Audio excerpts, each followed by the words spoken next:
दाता भाग्य विधाता है, दाता भाग्य विधाता।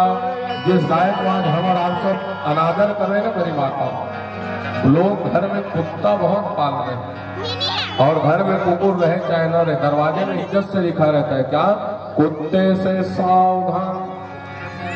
अबे बताओ, दुआरी में लिखा है कुत्ते से सावधान और घर में बाणु कुकुर घला नहीं है, तो क्या समझोगे आप सब? तो घर के रहिए चमक, दिमाग लगाया करो। आजकल फैशन बन गया है कुत्ता पालना, पप्पू और वो क्या टॉमी विशेष नाम है। कई हमारे भी भक्त हैं, भागवत कथा हुई इधर हमारा साझा क्षेत्र में, तो बढ़िया भागवत पहले गाय सेवा करते थे और अब अभी गए तो नान 5-7 ठन कुकुर की लमन पाछू पर गए। मैं कहे काला पाल डरे साहू जी और रखवारी बर लखे महाराज में, तो हाँ कुकुर मर रखवारी। मेरी माताओं, जिस दिन पंचगकार गाय, गीता, गंगा, गायत्री और गोविंद, ये 5 देवी रहती है, संसार रसातल में चले जाए। गाय सबके घर में रहनी चाहिए, क्यों? गोद्विज धेनु देव हितकारी कृपा सिंधु मानस तनु। भगवान गाय के लिए अवतार लेकर के आए। और एक बहुत सुंदर कथा याद आ गई, कलयुग में अपने अपने घर में मंदिर लोग बनवा सकते हैं, पर मंदिर के लिए पुजारी मिलना दुर्लभ है। पुजारी भी मिल जाए तो समय समय पर मंदिर की सेवा होना दुर्लभ है। सेवा भी सुंदर हो जाए तो मनुष्य में छुआछूत कई प्रकार की विडंबना है। तो भगवान ने क्या विचार किया, कलयुग में घर घर में मंदिर रहे या ना रहे, मैं स्वयं घर घर में रहूंगा, कहे ठाकुर जी, और सरल और सुगम रूप में प्रकट हो गए। कौन से रूप में? गाय के रूप में। भगवान का ही साक्षात श्री विग्रह है माँ लक्ष्मी का। गाय को लोग लात से मारते, चमड़ा के लिए गाय को बेच रहे। अभी कोविड जब फैला था ना, तो ऑक्सीजन के लिए बहुत मारामारी हुई और संसार में एक ऐसे जीव है, प्राणी है, गाय, जो ऑक्सीजन लेकर के ऑक्सीजन छोड़ती। आज पृथ्वी में 2-4 पेड़ बचे हैं मेरी माता, और जिस दिन अत्याचार बढ़ा, आविष्कार इतना आगे बढ़ रहा है, वृक्ष कट रहे हैं, गाय कट रही है। अरे कट रहे तो पेड़ की छाया में, ये जैसे पीपल और बरगद है ना, इनकी छाया में रहोगे तो ऑक्सीजन मिलेगा। दूसरी है गाय, तो वृक्ष भी कट रहे, गाय भी कट रही, तो कहां से ऑक्सीजन मिलेगा? गाय कोई साधारण जीव जंतु प्राणी नहीं। संसार में मेरी माता, जैसे मशीन आता है ना धान कूटने का मशीन, धान डालोगे तो चावल निकालेगा, चावल को पीसोगे तो आटा बना करके निकालेगा। पर गाय एक ऐसी है जिसको आप जहर भी पिला दोगे ना, विष भी पिला दोगे, तो बदले में क्या निकालेगी? तो दूध ही निकालेगी, भले मर जाएगी। और गाय की महिमा अद्भुत है। भगवान ब्रह्मा कहते हैं, अरे ब्रह्मा, तूने बहुत बड़ी गलती कर दिया, जीवन की सबसे बड़ी गलती कर दिया। तूने मेरे 2 बाल बछड़ों का हरण कर लिया, मैं तुझे क्षमा नहीं करता। अब इधर तो चली जी हजूरी, भगवान खड़े हैं जमुना जी के किनारे और एक रूप में चले गए ब्रह्मलोक में, और द्वारपालों से कहे, ब्रह्मा कहे आजकल बहुत बहरूपिया घूम रहे हैं, कोई अगर आए ना तो डंडे मार करके भगा देना। और जाकर के कहाँ बैठे? भगवान ब्रह्मा जी के सिंहासन में बाबूराम प्रेम से बैठ गए ठाकुर जी, और सुंदर बंसी बजाने। थोड़ी देर बाद जब ब्रह्मा भगे ब्रजमंडल से, अपने घर में कौन दरवाजा खटखटा करके घुसता है? ब्रह्मा जी सीधा घुसने लगे, तो द्वारपालों ने लोग है कहाँ घुसता है? ब्रह्मा जी ने देखा घर तो मेरा है और द्वारपाल मुझे रोक रहे हैं, तो ब्रह्मा जी ने पूछा द्वारपालों से, आजकल नशा वशा करने लग गए क्या? बूटी वूटी खाने लग गए? द्वारपालों ने कहा हम बूटी नहीं खा रहे, तुम्हें लगता है नशा चढ़ा है, चाहो कहो तो 2-4 डंडे लगा करके नशा उतरवा दे। ब्रह्मा जी ने ध्यान लगा करके देखा सज्जनों, तो टेढ़ी टांग वाले बंसी बजाते हुए बैठे ब्रह्मा के सिंहासन में। ब्रह्मा से कहते, बेटा तूने तो मेरे गोपाल बछड़ों का हरण किया और मैंने तेरे राज्य का हरण कर लिया, बोल अब किसमें तेरी राजी, तेरी रजा किसमें है बता। ब्रह्मा जी ने कहा, हे परमात्मा, वंशे विभूषित करा नवनीर पीतांबरा तरुणबिंब फलांगरोष्ठा पूर्णेन्दु सुंदर मुखा अरविंद नेत्रा कृष्णात् परम किमपि तत्त्वमहं न जाने। क्या कहा ब्रह्मा ने? हे कृष्ण, हे जगत नारायण प्रभु, आप कौन से तत्व हो, हम आपको नहीं जान सकते, क्षमा करना कहे। और ब्रह्मा ने बहुत सुंदर भाव दिया, हे सरकार, हे दीनबंधु दीनानाथ, जैसे माँ के गर्भ में बच्चे रहते ना मेरी माँ को, तो हजारों लात मारे रहते हैं माँ को 9 महीने में, मरकी के करीब थोड़ा भोज के बैठे ना, थोड़ा थोड़ा किनारे हो जाना मामी, थोड़ा बहुत जाए, हाँ थोड़ा मरकी हो ऊपर, ताली बजा। हाँ गोविंदाय थोड़ी की सैरोल है। हाँ ताली बजा दो। मरकी नमक देखो, दही भरे हैं, होगा दही लोग। तो ब्रह्मा जी ने कहा, सरकार जैसे हजारों लात माँ को बच्चा मारे रहते और जन्म लेते ही अगर माँ 1 लात मार दे तब वो बच्चा रहेगा, जिएगा। जैसे माँ हजारों गलती बच्चे की स्वीकार कर लेती है, भूल जाती है, वैसे ही आप हमारी गलती को भूल जाओ, और नहीं भूल सकते तो आप अपना राज्य रखो, हम तो चले माला झोले लिए और संत बन करके। ब्रह्मा जी चलने लगे। भगवान कहते हैं, ब्रह्मा मैं तेरी परीक्षा ले रहा था, तू कहाँ तक साथ देता है, पर तुझे ब्रजमंडल में वास नहीं मिलेगा। कहे तालियां बजने लगे, बोले भक्तवत्सल भगवान की। अब हम और आप सब चलेंगे गिरिराज गोवर्धन जी की पूजा। मेरी माताओं, सबसे बड़ी पूजा है कलयुग में मानसिक पूजा। मानसिक पूजा समझ रहे, पैसा कौड़ी कुछ नहीं लगना, नहा करके चुपचाप बैठना है भगवान के सामने हाथ जोड़कर। मन ही मन में जाओ गंगा जी, गंगा जल ला करके भगवान को स्नान कराओ, फिर भगवान को पंचामृत स्नान, फिर ठाकुर जी को शुद्धोदक स्नान, गंधोदक स्नान, फिर भगवान को वस्त्र पहनाओ।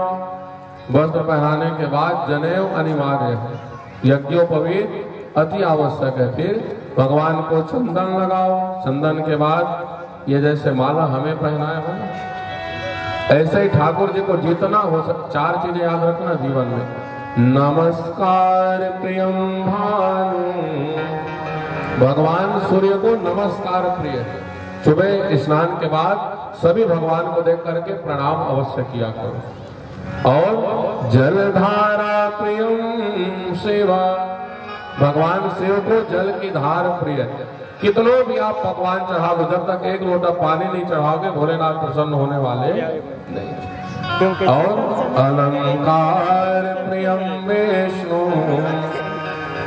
ब्राह्मणस्य मधुरम प्रियम, भगवान विष्णु को सजना प्रिय है। जैसे माला और हमें सब सजाते हो ना, वैसे ही भगवान को ये माला हमसे अधिक भगवान को चढ़ा, कारण इनको दुल्हा सरकार के जैसे सजना पसंद है। 24 घंटे मुकुट लगता है भगवान के सिर में।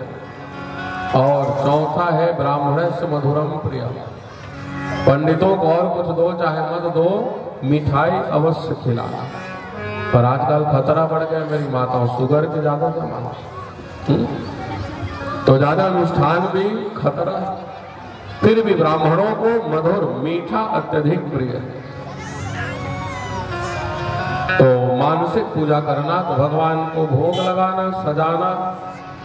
एक गांव में गुप्ता जी थे बनिया, और भागवत कथा में जब पहुंचे ना तो महाराज से कहते, महाराज कोई ऐसी पूजा बताओ जिसमें खर्चा मत हो और फायदा उतना ही मिले। तो पंडित जी ने बता दिया, क्या?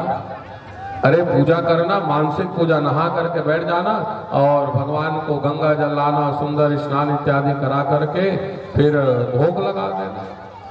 तो गुप्ता जी क्या करें, रोज 1 गिलास दूध को भोग लगाएं मने मन में, हकीकत में, और 2 चम्मच शक्कर डालें मने मन में। साल भर बीत गया। एक दिन हड़बड़ी में गांव की चतुर्थ, अब गांव की जाना रहे ना गुप्ता जी को, तो जल्दी नहा के हड़बड़ भगवान की पूजा करें मने मन में, और 1 गिलास दूध में 2 चम्मच शक्कर के जगह हम 4 चम्मच डाल करी मने मन में, तो कुछ घटा? वार कंजूस, वो 2 चम्मच शक्कर ल निकाले पर चम्मच लड़ा रहे मने मन। और जैसे ही मानसिक रूप से चम्मच डाला, भगवान प्रकट हो गए और हाथ पकड़ लिए। अरे तू है कौन? कहा गुप्ता जी। भगवान कहते, बेटा तू जिसकी पूजा कर रहा है ना, मैं वही परात्पर ब्रह्म हूँ। गुप्ता जी सजल नेत्र हो गए, रोने लगे, हे राम, जब मानसिक पूजा में शक्कर 2 चम्मच ज्यादा हुआ तो आप मुझे दर्शन दे दिए। तो प्रेम पूर्वक बैठ करके भगवान का दर्शन करोगे, पूजन करोगे तो क्या नहीं मिलेगा। तालियां बजने लगी, बोले भक्तवत्सल भगवान की। तो हम और आप सब कहाँ चलेंगे? गिरिराज गोवर्धन की पूजन। मेरी माताओं, मानसिक पूजा सब हाथ जोड़ लो। इंद्र के यज्ञ की तैयारियां चलने लगी। अभी जैसे दीपावली मनाए हम सब, तो दीपावली के दूसरे दिन गिरिराज गोवर्धन की पूजा करते। राजा इंद्र के यज्ञ की तैयारियां चलने लगी। भगवान नंद बाबा से कहते हैं, बाबा मैं एक ऐसे देवता को जानता हूं जो हमारे गौओं के लिए चारा प्रदान करेंगे, वर्षा करते हैं और मन वांछित फल भी प्रदान करेंगे। नंद बाबा कहते हैं, लाला इंद्र की पूजा करते करते हमारे बाल पक गए, उम्र बीत गया, और एकाएक अगर इंद्र की पूजा बंद कर देंगे तो बात न बिगड़ जाए। भगवान कहते हैं, चिंता मत करो, कहे हम हैं ना, इंद्र रुष्ट भी हो जाए तो हम इंद्र को मना देंगे। क्या करना पड़ेगा? तो सब 56 भोग बनाओ। मेरी माताओं, 56 भोग क्यों बनाया जाता है? यहां भी लाए 56 भोग। आखिर 56 भोग ही क्यों कहा जाता है? भगवान को मां यशोदा एक दिन में 8 बार भोजन कराती थी। कितना? 8 बार। और 7 दिन जब भगवान गिरिराज गोवर्धन को उठाए ना, तो मां यशोदा को भगवान के पास जाने का अवसर नहीं मिला। और जब 8 दिन बाद मां यशोदा गई तो 8 सत्ते 56, 7 दिन का भोजन एक बार मां यशोदा ने खिलाए भगवान को, इसीलिए 56 भोग लगता है ठाकुर जी को। अब समझ में आता है? तो आइए हम और आप सब 56 भोग की तैयारी करें। हाथ जोड़ लो और सब अपने अपने मन में चूल्हा चढ़ाओ। सब माताएं मन में चूल्हा चढ़ाओ और जला दो चूल्हा। भोजन बनाओ। क्या क्या बनाओगे? हलवा, पूड़ी, मेवा, मिष्ठान, धीमी कांदा साग भजर और भरभरा कास भी बना लेना। भरभरा कास जानते? अरे हमारे धार को चाहिए पत्ता और जंगल धार वही भरभरा कास करते। इड़हड़ भरभरा कास भी बना लेना, और हो सके तो बूंदी कढ़ी भी बना लेना। कहीं झंडाई मन आज ले बूंदी कढ़ी रांधेल नहीं आए, ज्यादा गर्म में बूंदी डाल लूस ले हो जाते तब वो बूंदी। और ज्यादा कहीं ठंडा में डालोगे ना तो थोड़ा कठोर रह जाता है बूंदी। अच्छा, बूंदी कढ़ी बनाते कैसे मेरी बताओ? हाथ जोड़े रहो और भोजन बनाते रहो, सीधा चलेंगे गिरिराज जी की तलहटी। गदा मन भला जे नाथ हो, अपन मन ही मन में भोजन बनाओ। हलवा, पूड़ी, कपूर भी है, चूल्हा जला तो भोजन खाए। बूंदी कढ़ी बनाते कैसे, चूल्हा जलाओ और उसके ऊपर रखो कढ़ाई, कढ़ाई में थोड़ा सरसों तेल, फली तेल में नहीं मिठाई कढ़ी, सरसों तेल में कढ़ी अच्छा, और जब अच्छा गर्म हो जाए ना मेरी माता, तो उसमें 4 बीजा मेथी डाला और 2 बीजा सरसों और मिर्चा और मीठा नीम के जगह हम करुहा नीम नमक डाल देते, तो पता चला पूरा कढ़ी साफ। फिर जो भी इंग्लिश में क्या कहते हैं वो मिक्स करके इंग्रेडिएंट्स, थोड़ा बहुत पढ़ा हुआ और सारे इंग्रेडिएंट्स मिला करके एक के बेर अच्छा तेल गरम हो ना टप में तोप देना और थोड़ी देर बाद खोलना। अब एक संग होता अपने खोलो ना पूरा खुशबू आ जाएगी कढ़ी, फिर कढ़ी का आनंद आने वाला नहीं। उसके बाद फिर एक कटोरी दो, राम जरूर पूछेंगे कौन बनाने के लिए सिखाया। एक गांव में घर में किराएदार, 2 किराएदार, हमारे कवर्धा में बहुत किराएदार रहते ना घर घर, तो एक किराएदार रोज लड़े और एक किराएदार कभी लड़ाई झगड़ा ना हो, तो जो रोज लड़ाई झगड़ा करे वो दूसरे से पूछती, ऐ बहन तू ये बता हमारे घर में रोज लड़ाई झगड़ा होता है और आपके घर में लड़ाई नहीं होता, कुछ ऐसा गुरु मंत्र है क्या? तो जो रोज नहीं लड़ती ना मेरी माताओं को पड़ोसी ने बताए, देख तेरे जोड़ीदार जैसे रखना चाहते हैं वैसे रख और जो पसंद करते हैं वैसे बना और खिला, क्यों लड़ाई झगड़ा हो? तो कहा बने बिठा दो तो जोड़ीदार ला बूंदी कढ़ी। अब पतिदेव चले गए ऑफिस, बूंदी कढ़ी बनाई, क्यों? रोज झापड़ दे पतिदेव। अब सुंदर बूंदी कढ़ी बनाई, अब बना ली तो कोई बात नहीं, चुप नहीं रहती मेरी माताओं, आजकल इसका बड़ा जमाना है। पतिदेव को फोन लगा दे, हेलो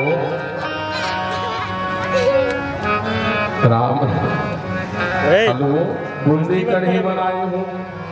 पतिदेव कहे रोज झापड़ पड़ता है नहीं सुधरे, आज फिर बूंदी कढ़ी बना। अब पतिदेव वापस आए ऑफिस से, दरवाजा में खड़े रहे, ये गुरु मंत्र है, जिनके घर में लड़ाई झगड़ा होता होगा ना तो हुमन बूंदी कढ़ी बना खावा हो चाहिए रामचंद्र। अब दरवाजे में पतिदेव एक कटोरी बूंदी कढ़ी रखी डाइनिंग टेबल में और चखने के लिए पतिदेव ने 1 चम्मच। राम राम राम मेरी माताओं आग बबूला हो गए, कारण पत्नी से कहते धरा पास में गई इनाम मिलेगा करके, और जैसे पास में गई एक झापड़ दिए तराक से, कारण जल्दी जल्दी नमक डाले भूला राम राम बाबू राम गड़बड़ हो गई, एक झापड़ पड़ गए। दूसरे दिन फिर कढ़ी बनाई, फिर पतिदेव को फोन लगाई, फिर पतिदेव जोड़ीदार आज फिर बूंदी कढ़ी बनाई। पतिदेव ने सोचा कल का झापड़ नहीं भूली, आज और कढ़ी बनाई। फिर आए ऑफिस में, वो टेबल मेरी माता डाइनिंग